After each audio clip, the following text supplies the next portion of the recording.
Have you ever heard the story of a baby who floated down a river in a basket? A baby who would grow up to become one of the greatest prophets?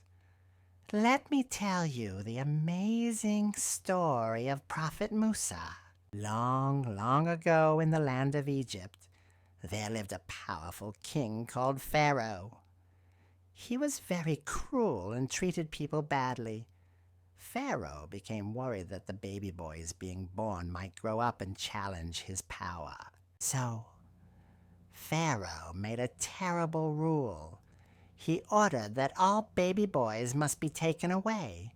Mothers and fathers were heartbroken and scared. In one small home, a mother held her precious baby boy. She loved him so much and wanted to keep him safe. But how could she protect him from Pharaoh's soldiers? Then she had an idea from Allah.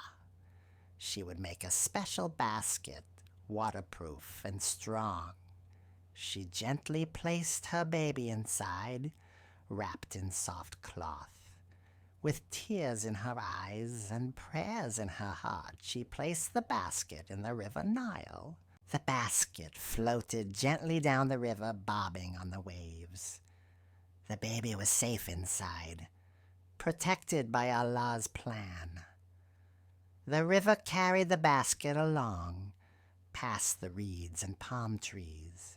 The basket floated all the way to Pharaoh's palace. It drifted into the royal gardens where Pharaoh's wife was walking by the river. She saw something floating in the water. When she opened the basket, she found the most beautiful baby. Her heart filled with love immediately.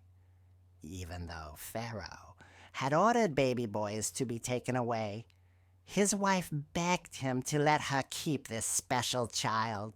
And so, the baby who was meant to be in danger was now safe in the palace itself. Allah's plan was perfect. The baby would grow up as a prince, but he would never forget where he came from. This is just the beginning of Prophet Musa's incredible journey. What do you think happened next?